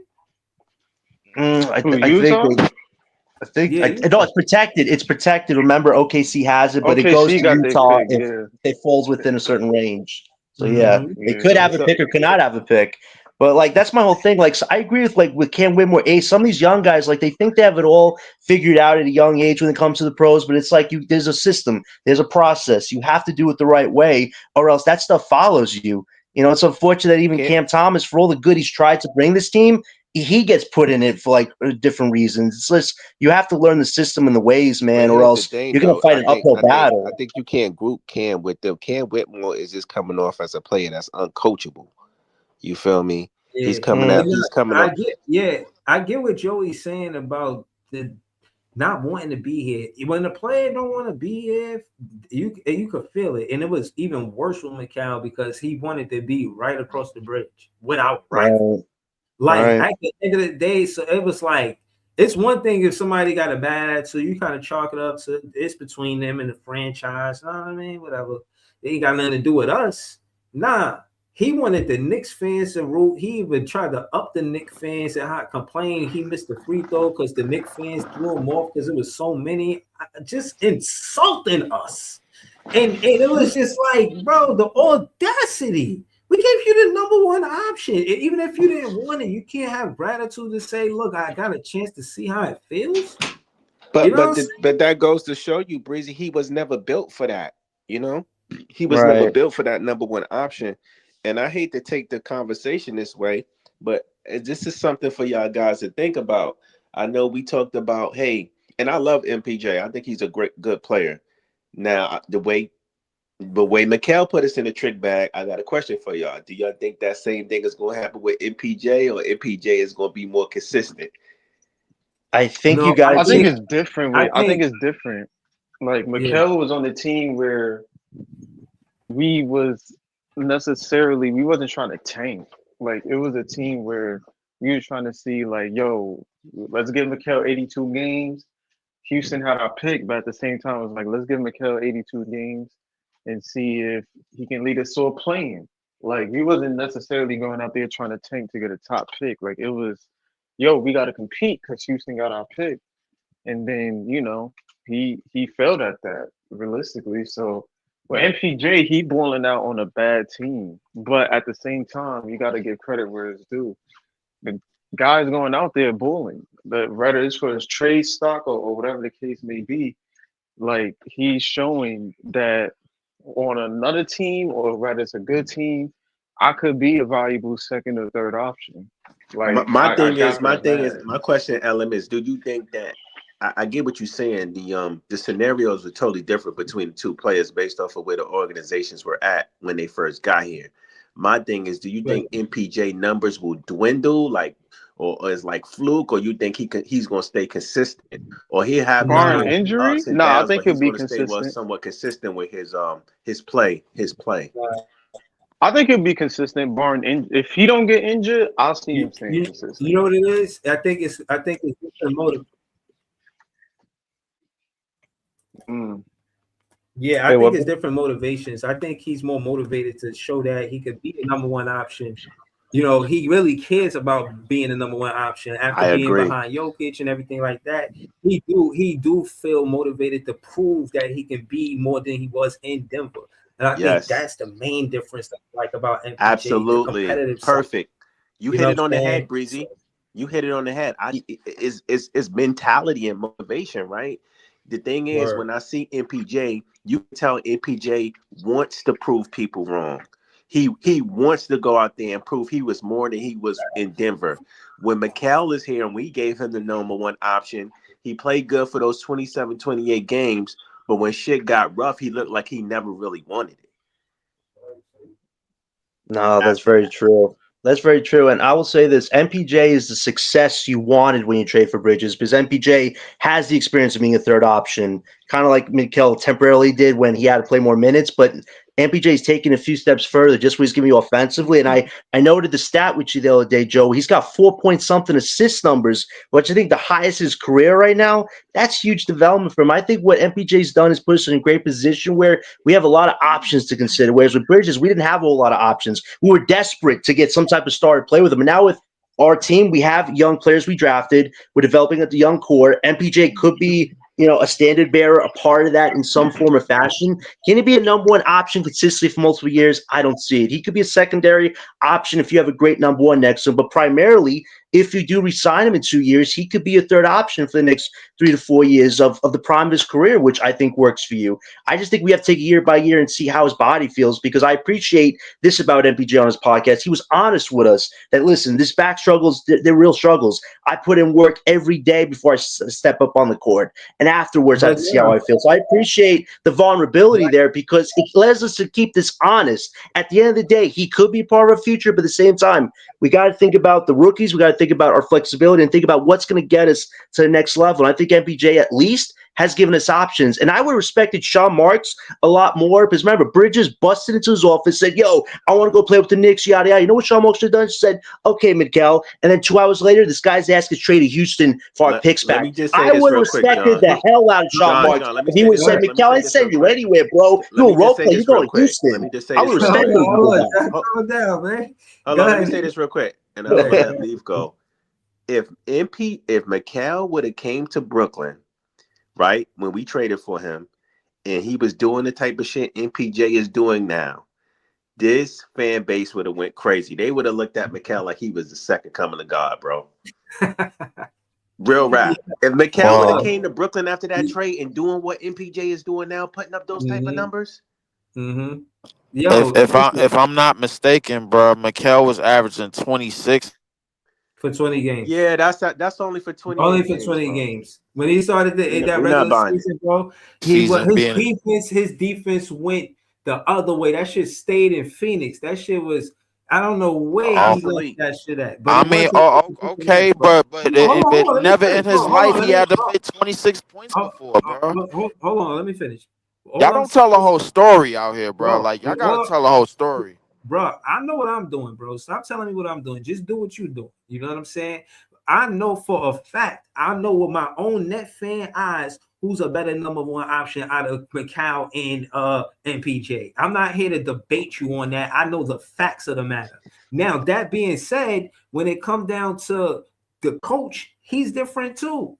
You know, it's not all about MPJ. I'm not making this about MPJ versus Mikal Bridges. I could, but I'm really talking about is as good as we are building something with Clax, Clowney, and MPJ. We did, to John's point, we did him a huge favor by moving him from the 4 to the 3. He don't have the same, how you say, he, instead of him trying to box out with that pressure on his back at the 4 position, he get to try to go for the rebound, running from the perimeter or running from the wing. You understand what I'm saying? It's less wear and tear on his body. It's opened up his whole game and preserved his health. I agree. Right, exactly. That was one of the best things the Brooklyn Nets ever did was moving MPJ from the 4 to the 3, having that big front court. But again, my point is that could be redundant if we're not careful. We're going to need more balance on the offensive side from the backcourt. This is why I said it was good. This is why I did the show. So I can say I think it's a good thing to Drake Powell to go to the G League. Nobody like Cam Thomas. Y'all know I like Cam Thomas, but I'm not a fan of fight y'all. Not tonight. If y'all want, let Drake Powell go to the G League, become a better scorer on the offense. I'm not talking about the other things. I'm talking about him being a better offensive player, so that way it won't be such an imbalance. Because right now it is. We just looked at the points that the big front, our big three gave us, and it was 70 points out of 111. Don't tell me I'm bugging I'm saying we need scoring from the perimeter, from our guards. We do. Yeagor's not enough. Ben Saraf's not enough. You want me to be specific? Drake Powell's not enough. Tyrese Martin's not enough. Terrence Mann is not enough. It is not a balance with the Brooklyn. We need balance. We need balance, bro. Like you saying a lot of things, bro, right now, bro. But when we started off the season, correct me if I'm wrong. MPJ and Cam Thomas was both going for 30 equally and was losing. Bro, so realistically, bro, like a lot, like you want one thing on one hand and you getting the other thing on the other hand. You ready to argue and debate every fucking night, and you never listen to my point. You come up here and regurgitate the same shit I say as if I did not say it. I'm telling you that we running the offense through the front court, and we weren't doing that when MPJ and Cam Thomas was here. They was just taking the same amount of shots. They wasn't really playing together. They was just, I guess, figuring it out. I'm saying there's structure to what we doing. Fair point. Nick Claxton playing the point center. They even showed a graphic of it. We were saying it, but they showed the real graphic of the triple doubles of who have it this year. It's Jokic and then Nick Claxton. And I'm saying the commentary. Now the price is wait, what? Wait, hold on. Wait a second. Hold on. Time out. I love it. Fuck out. Wait. Hold on. Leave. Hold on. You know his new name is Nikolai Jokic. Yo, Nikolai. Oh my god, bro. Yo, that's a good one, Joey. My nigga. Wait. Time out, bro. Hold on. Does the term "there's levels to this shit," bro, mean anything to you niggas? You missing the point. The point is the common thread is Jordy Fernandez. He got Claxton running the point forward because he's seen it with Jokic specifically. It's a bonus, but the macro is Jokic, obviously. He don't got to that be fair, Claxton getting his assists off MPJ. Exactly. No, Ella. We found our next Joker. It's Nick Claxton. Hold on. Y'all gotta stop this shit, bro. Hold on. I gotta say this. Because as soon as this shit get packed up by some good teams, bro, then we gonna be kumbaya, bro. No, I explain it, articulate. I explain and articulate my logic for fans like Leaf, right, and others, but for him specifically right now. Like he said about Zach Edey, right? Like he said about Zach Edey. Oh, if he on the team, he's going to give that clear screen or like for him or for the pick and roll so he could come around. That's the same thing that Clax is doing. So he not doing nothing major, true, but he handing it off in a way where MPJ can come around on the curl and take the shot he want to make. And it's not always there. You even said it yourself last night on the stream. You said, yo, MPJ is one of the best off ball. What was it? Shooters. Motion catch and shoot, bro. I said exactly. So that's what I'm saying. The assist is going to Nick Claxton because he handed it off to him. So yeah, the point is he gotta free him up. He gotta free his guy. He gotta the defender gotta go around Clax to get to MPJ. And because MPJ is playing the 3, not the 4, he's seeing over these defenders a lot of the times. Yo, that's all I'm trying to say, bro. They're trying to be funny, but didn't Clax have like 9 assists when MPJ sat?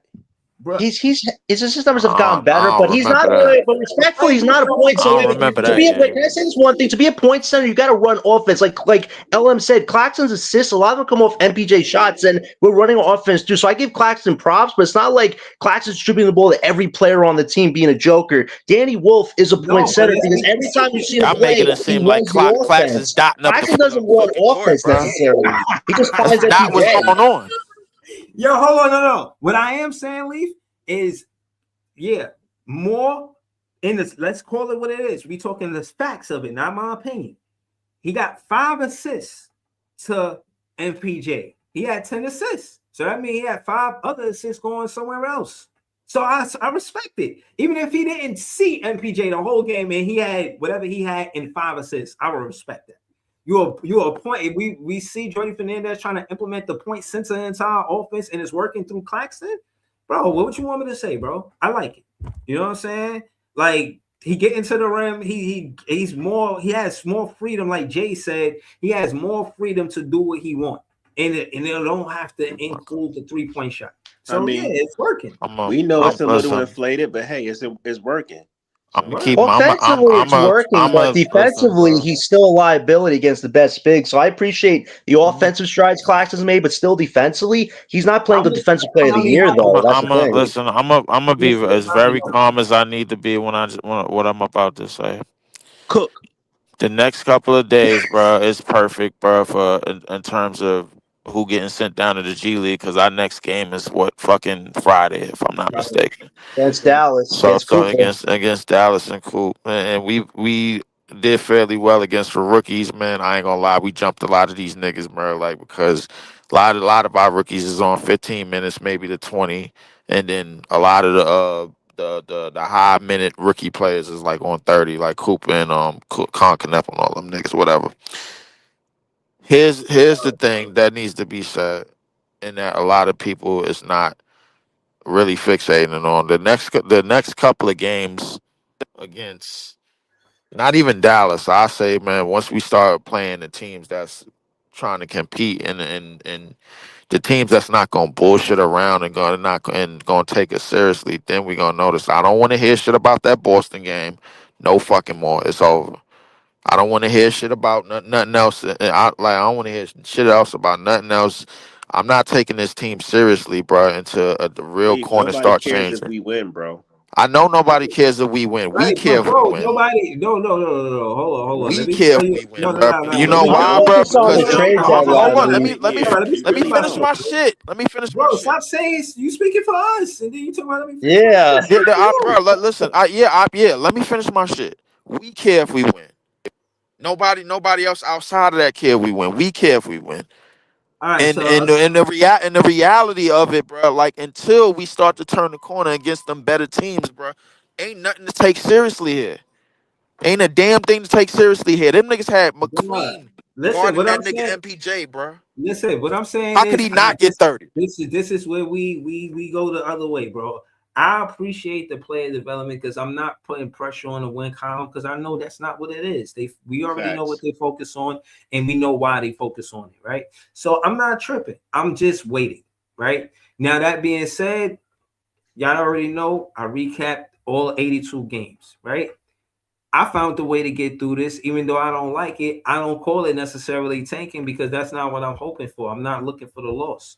I'm looking for who's actually getting better. Is this player getting the opportunity? To John's point, yeah, Exactly. these three players equivalent, their equivalent shot attempts. You could take some of that, give it to Drake Powell. That's what I'm looking for this season. Whether we win that game or lose that game with Drake Powell score, you know what I'm saying? You know what I'm saying? Big points. I don't know. You know what I'm saying? But I'm saying that to say that's what I'm looking for. I'm looking for the player development. I'm looking for Nolan Traore to come up from the G League and play the same way he was in the G League because I seen the same thing in Danny Wolf, Noah Clowney. I seen them put up numbers there, and I hope they would do the same thing here. There's a consistency there between the G League the players getting better in the G League and coming back to the Brooklyn Nets. Mm-hmm. I'm looking forward to it. So I'm not fucking walking around with like it's doomsday. Like, no, as a Nets fan, no, because You know what it was this season. Right, like exactly. Like I enjoy basketball, you feel what I'm saying? So I'm saying that to say that yeah, it's gonna happen. I know we gotta wait till Friday and we gonna be doing this, but it is what it is. I feel like well, go ahead, sorry. No, I'm just saying, just because the team is losing, don't mean we can't be excited about certain things that's going on with the team. Facts. Only like casuals worry about wins and losses and shit, especially during the goddamn development year, especially during the year where we're trying to get the highest draft pick possible.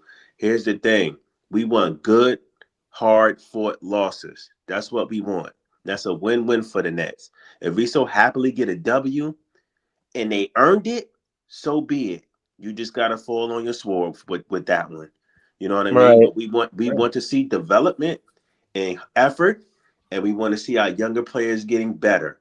The outcome of the game is cool. Like, me personally, I would rather an L over a W. But if it's a W that the kids fought for and they played their asses off and they earned it, who am I to get mad at that? See, So see, see. Right. Stay right there. You said a W that the kids fought for. What you seeing right now? It's not the kids. You seeing the veterans, bro. The two no, highest paid it's players on definitely our it's a team. mixture of both, though. It's a Them mixture of niggas is both. We, getting we can't 15 we minutes a can't we can't game. we can't go out there and run the kids for 40 minutes and give veterans 8 minutes to play. Like, you can't. You just can't do it. It's a mixed bag. I So would say yes, the veterans are Shit, the getting Pelicans did it. yes no. Wait. yes, the veterans That's the are getting NBA doing play. that. Yes, the veterans are getting play, right? But the kids are also getting played. Drake is getting played. Should he be getting a little bit more? Probably so. But Right. he's getting burned. Danny's getting burned. Jaeger's getting burned. We're playing 4 out of the 5 of our rookies. The only one we're not playing is Trey Young. He's in the G League. But Right. Right. these And he. last 4 or 5 games, we've been playing 4 out of 5 of our rookies. Right. Right. It's a And, good and, Four thing. out of and It's a five just good five thing. rookies, and ain't none and, of them niggas touching the minutes that Fierce and Queen is touching, and ain't none of Brother, them well, we're not niggas. I talking don't about listen, them. We're not talking about them. wait. Let me just but step in for But cause y'all want to have it both ways, bro. Y'all want on the one end, bro. Like, we no. don't care if we win or lose, but on the other end, bro, like MPJ is the number one option, bro. Like, I'm Bro, I'm we I'm gotta build a confused here. yes. championship What roster what does by that piece have by to do? piece. One doesn't have nothing to do with the other, Leaf. We still Right. want MPJ to be good because you know why? He's still ours. And as long as he's ours, he's an asset of ours. So Right. Right. yes, I And want his value to appreciate and not depreciate. Whether Facts. we right. And decide to keep him in our future or not. I don't right. understand what some of y'all don't understand about that. Right. And let Yeah, me just I step in for a understand second. it. Let I me just step in for a understand it. second. So I What agree. I don't Wait, understand Leaf. is Can I that say one thing, Leaf? we Go not ahead, laser John. focused on where we need to go. We Go Leaf. ahead, mixing Leaf. this John. shit up, Bro, bro. Like, that's Leaf. we bro, it one day is we want to laser tank, focus, then the bro. other You day we gotta want to do listen, some other bro. shit. You gotta build the championship roster piece by piece. This shit don't happen in I- fucking We ain't nowhere near building a championship Leaf. Leaf, roster, 20 Leaf. seconds. please. Leaf. Yes, it I think we. is. Leaf, Yes, I it think we both agree. Like, we know that we want to push the rookies more. We know is. that some of these vets are expendable. But I also agree with Breeze and Joey that the best thing that MPJ and Claxton with what they've done this first month, because this first month, November, it was an evaluation period for everybody. So everybody's see who could be a part of this, who's expendable, how the rookies can develop. The good thing we're getting out of this is that Jaeger, Wolf, and Powell, once he comes back from G League, those 3 guys are making cases to be rotation guys. That's 3 out of 5. Saraf up in the air, but he's showing some development. And Nolan is now getting his confidence back. We could end the year with all 5 of those guys up here playing fun, meaningful basketball. That's part of you already had a schedule on development there. So that's what we're hoping for once we get rid of some of these vets. But I also agree too with Claxton and MPJ, what they've done is they've put their value at all-time highs where, like Joey says, we have flexibility, we have optionality with them. Like, if they were playing crappy this whole month, like Leaf, a lot of people try to fleece us for those 2 guys right now. And we could probably take some crappy ass packages. But now the Nets are in control where if we want to trade MPJ for a decent haul of assets, we can do that. If we want to keep him to be a second or third guy, that works too. If we hit well on this draft with the lottery pick. So we have different directions we can go, Leaf. I agree with you that are these vets playing a lot more like last year to win us games against bad teams? Yes. Do I like it? No. But I like that the rookies are playing minutes, 15, 18, 20 minutes a night in those games and are trying to get some development going. So we didn't see that last year. We just saw the vets getting meaningless But wins. we At can't least even this year pull we're that. seeing the But John, rookies we can't develop a even bit pull that more. with Jaeger because Jaeger is starting. He's in the last few games. He's been averaging close to 30 minutes a game. So Right, I don't and he hasn't understand been, and he hasn't even that. hit his full. He hasn't even hit his ceiling yet, but he is getting the minutes to grow his I game. think So maybe like Leaf, 2 of them games he might have played Leaf, 29, 30 Leaf. I minutes. agree with you that these wins against bad teams might screw us somewhat in the draft, but at the end of the day, at least we have options with where we can go as a team, and at least our rookies are developing. So I could be very down about this situation, but I'm going to choose to find a median here where we do get a top 5 pick next year. Maybe you keep MPJ and you have 3 out of 5 your rookies as rotation guys. That's something to work with. Is it perfect? No, but it's something we can work with and maybe build with. So I agree with Joe with at least you have optionality this year. Last year, we were just going through the emotions with Jordy trying to establish something. At least now, Jordy has been forced to play the rookies more, to trust them more. He's not fully there, but it's a start, and I do see some progress. It's just once we trade some of these vets, we'll see a bigger progress by the end of the year. So I agree with you on that, Leaf. But I agree with Breeze and Joey that at least we have options to consider this upcoming deadline that we weren't considering last year because we really weren't sure of our direction last year. Let me just to kind of wrap up my soliloquy about building a championship roster. I don't think it happens in one season. Right? I think we're starting from now. Now, some fans think Cam Thomas should be there. I'm one of those fans. But I'm saying that to say for the conversation of balance. Now, when it come down to just being dominant, I mean, even Shaq had Kobe. Even Shaq had Dwayne Wade. You understand what I'm saying? There's balance there. That's the point of it. Of course, they're great players, but there's balance there because one is a perimeter player and one is a front court player. Now, that being said, MPJ, he gonna play the front court and the back court, right? He's gonna take the 3. You know that. He gonna let it fly. Now, I'm saying that to say he gonna get to the rim too. But that being said, he's a big man. He's 6'10". So you need a guard. You need that balance. Y'all don't want it to be Cam Thomas. Y'all can have y'all soliloquies about who, you know what I mean? Another time. I'm about to wrap this one up. You know what I'm saying? We're going to just say it's Cam Thomas for now. But I'm saying that to say that that's all I'm just trying to make the conversation about is the balance that I see that the championship roster they're trying to build with Clax Clowney and MPJ, that's good. But you need scoring from the backcourt for the balance and not putting too much on pressure on the front court. But we got a good thing going with them. And I believe that we should still run it through the front court first, like still make it heavy, whether it be 55-45 or 60-40, make it closer, but then 70-30, but don't make it 50-50. Make it front court first and then back court because it's been working. And I don't think whoever our 2 guard is should change what's working. So I think that part of it is building towards the championship roster. But I'll leave it there because there's a lot of work we, you know what I mean, gotta do. It's really gonna be Go ahead, Leaf. I'll be honest, bro. Like everything I'm seeing right now is just like really it's good stretches. MPJ is getting in good shooting rhythms, but I mean his player archetype, bro. Like I think it's very rare in the league. It's not too many 6'10" niggas that just don't simply give a shit about who in front of them. They just pulling that shit every shot, every which way, bro. Every leaner. Like I'll be honest with you. So the fact that the only thing that's worrying me about me is how long this shit gonna last. Because starting from Friday all the way to the 7th of the first the 7th of the year, we don't have no teams. I say we might have maybe 2 teams. I'm gonna need you. That's under 500 because I'm about to tighten this up real quick. You know what I'm saying? So yeah, and I'm gonna pass it out like starting from the starting from this Friday, all the way to the 7th of the of the beginning of the year. We only maybe got 2 teams that's under 500. That's maybe Dallas if they still under 500. I ain't checked their record. Milwaukee. I say maybe Washington. I think I want to say 3. So yeah, so I mean they ain't gonna have Giannis anyway, but not that I know of. But I mean they don't. Realistically, bro, it's gonna be we gonna reach that stretch of games where a lot of what we thought was gonna carry on, bro, it probably ain't gonna carry on. But if it does, bro, like then we gotta realize pass the ball. Swing the rock.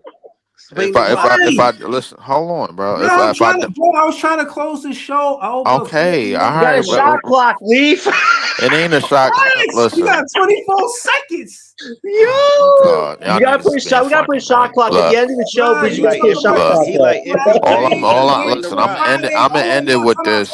Hold on, listen what I'm saying. We don't Jesus have a game till Christ. Friday. I do not want to know the schedule after Friday, bro. I didn't want to have to say that. But, bro, you're getting me tight thinking about the schedule. We ain't got a game tomorrow, the next day, or the day after. I'm tight. Pause. What you tight up? Are you tight Bro, about, we bro? ain't Like this playing is Brooklyn basketball. That's why I'm not a happy camper right now. So I'm okay, saying all but that to say, I'm just bringing up the ruler bro, right now, pass bro. Like it that's to it. Joey. And I'll bounce past it, bro, by saying Nah, you was that carrying. I wasn't. That was a I need that travel. chest pass, He Leaf. I need walked it. He You walked it. niggas. Like, I'm He like, why walked you it to mad the at me? You curb. ain't got no That was problem with a Cam travel. Thomas holding the ball for like 20 Hey, seconds, nigga. hey, That Leaf. was Yo, I need that bullet. whoa. I need that that's bullet not chest pass, necessary. boss. See, that's Yeah. not necessary. But go Why you ahead, Joey. coming at me? I'm Leaf, not. I need that chest pass I'm right in my so wheelhouse, classy, bro. bro. Yo, Joey been standing in the corner for like 50 seconds for that open play. No, I'm gonna be real fast. I think MPJ is going to be he's going to have his up and downs, but I think he's going to be consistent with his play. We still might not win a lot of games, which I don't expect us to, especially when the competition gets ramped up. But I still think MPJ will his numbers are still be somewhat respectable. My only thing is I'm really looking forward to how the Nets integrate Cam Thomas when he comes back. That's going to be an eye opener. I'm really interested for that, and I'll pass the rock. Go ahead, John.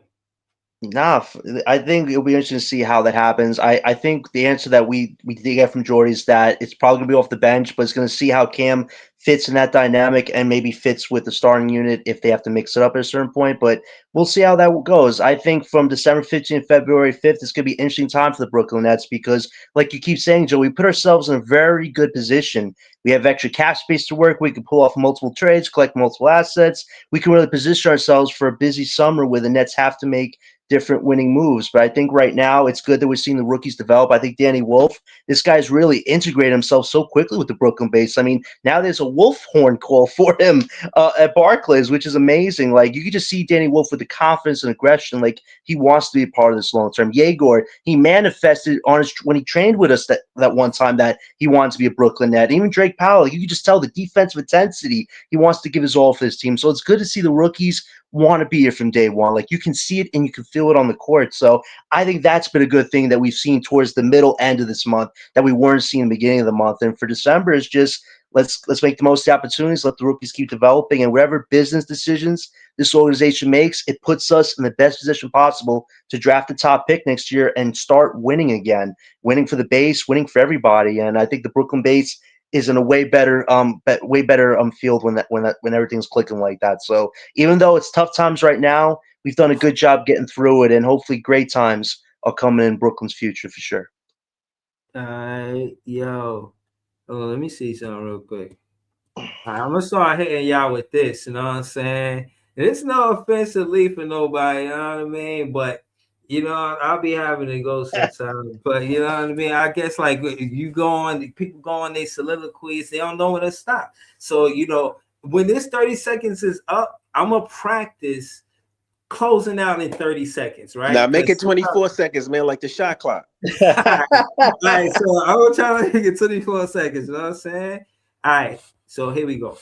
Yo, I want to say thank you to the members of this page: Maria Signumore, Jelio Marcus, Nets DNA, Beeman Boy 81, Joey, my God, Joey BK, Cooney Jean Philippe, GIHF Carter, Brooklyn LM, and Mr. Seahorse. Thank y'all for tuning in. I appreciate y'all. You already know it's more content coming soon. Nets fans, the best fans. Peace. Peace.